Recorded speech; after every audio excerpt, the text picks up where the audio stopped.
What's up, guys? It's me, Marvin, and I want to welcome you to Marvin's Room.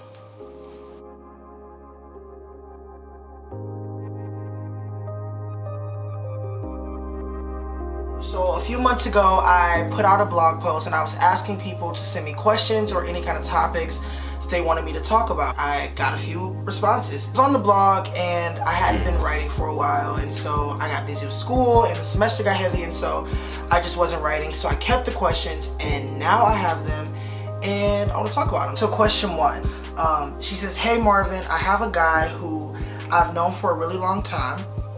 He used to be what you would call a hood guy, but he has changed a lot and he is working on himself. Whenever we hang out, he opens doors for me. He asks me how my day was and he listens intently. Cool. However, he does not look anything like the guy that I dream of marrying.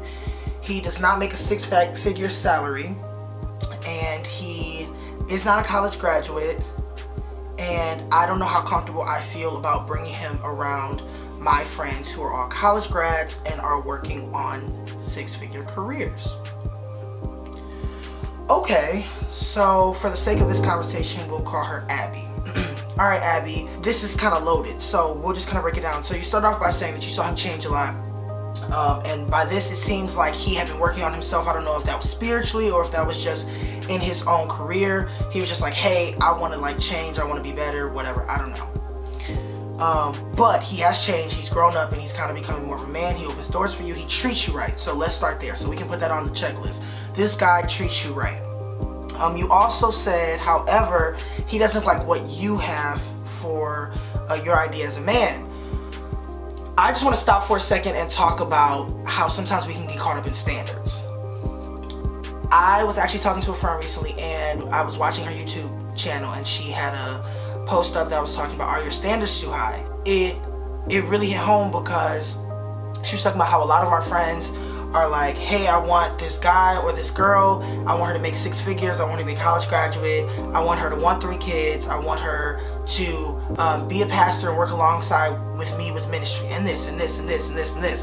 And it's like, those are great goals to have, and I would never tell anyone to not keep their high goals. But what I will say is, whenever you get to a point where your goals become a god, and they triumph over who maybe God is sending into your life and who really might be good for you, then I think that's when you're losing, and that's when your goals become too much. So I just want to say that. So you said he does not look like the guy that you envision marrying. He does not have a six-figure job and he's not a college graduate. Another thing that I think that we get caught up in a lot of time is people who go to college. I know a lot of people who do not go to college. I'm related to a lot of people who do not go to college.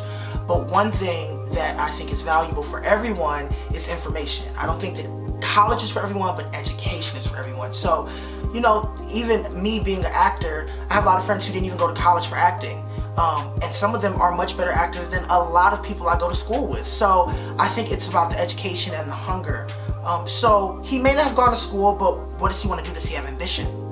One thing you talk about in here is that you worry about bringing him around your friends. So I'm assuming maybe your friends don't know that you guys hang out, don't know that you guys talk. And maybe you guys don't talk. Maybe he's just a guy that you have a platonic relationship with, but you know maybe he likes you, or maybe you want to like him, but you want to allow yourself to like him. I think that you should first pray on it.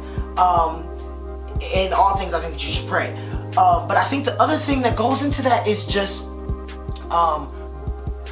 finding out what and who is best for you and not just what you want. What's best for me is staying in the will of God, and I think you have to figure that out.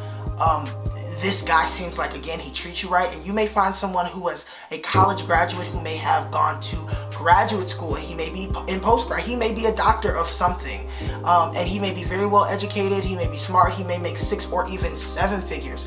However, if you are not happy and he does not treat you like you deserve to be treated, then I think you're losing then. So maybe he does not work a very respectable, in the traditional sense, type of job. However, he's great for you, and you guys may be great for each other. And you know, I think that when you're looking for a relationship, you have to look at who is going to help you raise your children. And if he's a good father, he may be the type of guy who right now is just knowing, I just want to go and make some money. But maybe because of the mindset that you have, maybe you don't convince him to go back to college, but you convince him to learn about something that he can then pursue, and maybe he can take his experience from this restaurant or wherever he is and own a restaurant and a chain of restaurants. There are so many different things that he might be able to do because he met you. So don't underestimate the power of God on your life, and then don't underestimate what he has the potential to be, and don't let your standards or what you think should be the norm trump what God may be doing, which may be extraordinary for you. So thanks for asking the question, and I hope this helps.